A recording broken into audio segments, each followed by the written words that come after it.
एक ट्रेन बड़ी तेज गति से जा रही होती है और उस ट्रेन में अचानक से जितने भी यात्री होते हैं अपनी अपनी बैग को खोल के कोई हनुमान चालीसा निकालता है, कोई कुरान निकालता है और सब अपने अपने भगवानों को याद करने लगते हैं। अचानक क्या हो जाता है इस ट्रेन में, इस ट्रेन की कहानी और इस पूरे रेलवे स्टेशन की कहानी मैं आगे आपको बताऊंगी। पहले आप सुनिए कि इस ट्रेन में क्या होता है। अचानक सब अपने अपने बैग खोल के हनुमान चालीसा निकाल कर पढ़ने लगते हैं और सब अपने भगवान को याद करने लगते हैं और जितनी भी ट्रेन की खिड़कियां होती हैं सबको बंद कर दिया जाता है। लेकिन एक लड़का अपनी खिड़की को खोल के ट्रेन की तरफ देख रहा था, ट्रेन की खिड़की में से झांक रहा था। तभी एक चाय बेचने वाला आता है और उसे कहता है, तुम पागल हो क्या, तुम्हें डर नहीं लगता है? तभी वो लड़का अपनी खिड़की को बंद कर देता है और उसकी तरफ बड़ी गौर से देखने लगता है।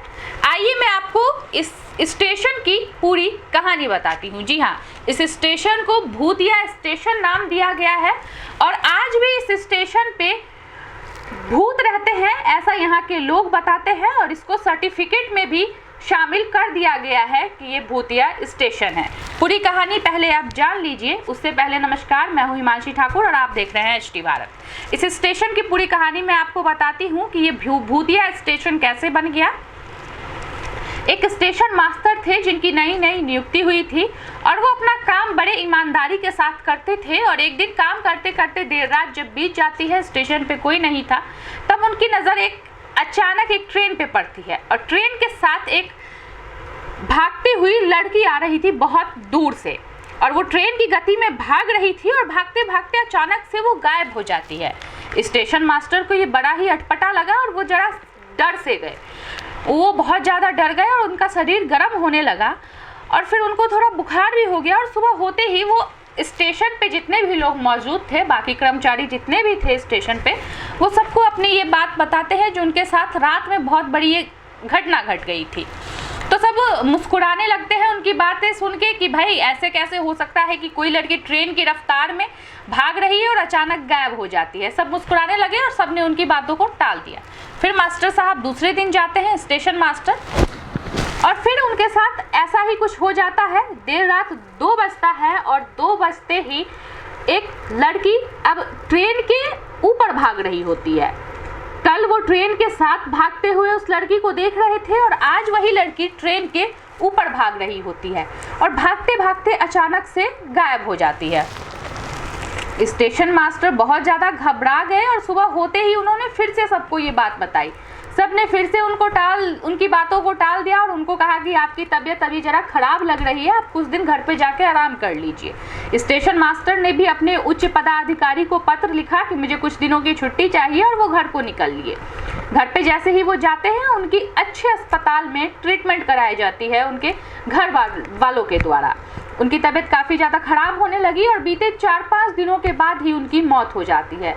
मौत होने के बाद काफ़ी लोग वहाँ पे घबरा गए और उनके जो भी फॉर्मेलिटीज़ थे, डॉक्यूमेंट के जो भी फॉर्मेलिटीज़ थे, उनके पूरे परिवार ने पूरा कर दिया और उनकी वहाँ पे मौत हो गई। और फिर इसके बाद नए स्टेशन मास्टर की नियुक्ति होती है वहाँ पे और फिर नए स्टेशन मास्टर भी रात को ड्यूटी देने लगे और लगातार अपना काम करते ही रहते थे वो। और लगातार 3-4 दिन जब बीतता है उनकी ड्यूटी को, तब उन्होंने ऐसा ही कुछ फिर इससे भयावह ही देखा जो पहले स्टेशन मास्टर ने देखा था, उससे भयावह इस बार उन्होंने देखा। उन्होंने इस बार उस लड़की को अगल बगल के पेड़ों पे कूदते उछलते हुए देखा, नाचते हुए देखा और जोर रफ्तार में स्टेशन पे भागते हुए देखा। फिर सुबह हुई, फिर वो दूसरे स्टेशन मास्टर ने फिर से अगल बगल के लोगों को ये सारी बातें बताई। अगल बगल के लोग ये सारी बातें सुन के इस बार जरा डर से गए और उनकी बातों को जरा गौर से सुनने लगे। जैसे ही उनकी बातों पे लोगों ने ध्यान दिया, फिर लोगों ने समझा कि नहीं, इस स्टेशन पे कुछ ऐसा गलत है जो लोगों के साथ गलत हो रहा है।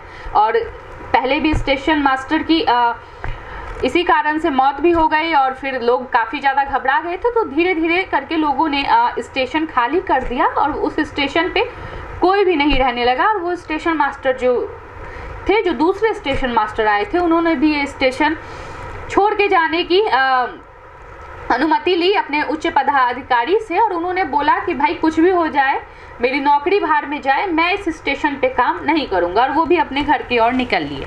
वो स्टेशन पूरा खाली हो गया, वहाँ से ट्रेन आती थी लेकिन रुकती नहीं थी वहाँ पे। काफ़ी दूर दूर तक सन्नाटा छाने लगा और इस स्टेशन का नाम बैगुन कोडार है।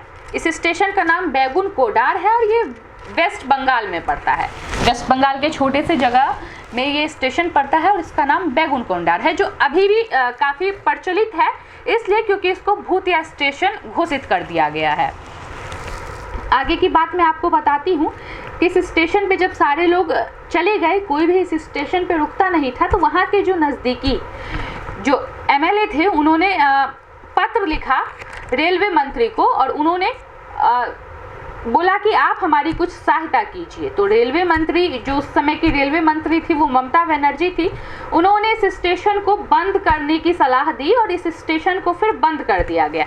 फिर इस स्टेशन के 50 साल जब पूरे हो गए, तो 50 साल पूरे हो गए, 50 साल तक इस स्टेशन पे ना कोई आता था ना कोई रुकता था। बस ट्रेन अगर इस स्टेशन से पार भी होती थी तो पिछले स्टेशन से दोगुनी रफ्तार ट्रेन के जो ड्राइवर होते थे वो अपना बढ़ा देते थे, ट्रेन की रफ्तार बढ़ा देते थे और सोचते थे कि भाई कैसे भी हमारी ट्रेन सही सलामत इस स्टेशन से गुजर जाए। और लोग हनुमान चालीसा निकाल के पढ़ने लगते थे ज़ोर ज़ोर से, और जब निकल जाते थे तो लोग अपने भगवान का धन्यवाद करते थे कि आपने हमें बचा लिया। फिर जब इस स्टेशन के 50 साल पूरे हो गए, 50 साल तक कोई नहीं आता था इस स्टेशन पे, फिर 11-12 लोगों की टीम आती है जिनका नाम होता है पैरानॉर्मल सोसाइटी की जांच पड़ताल में लग जाते हैं।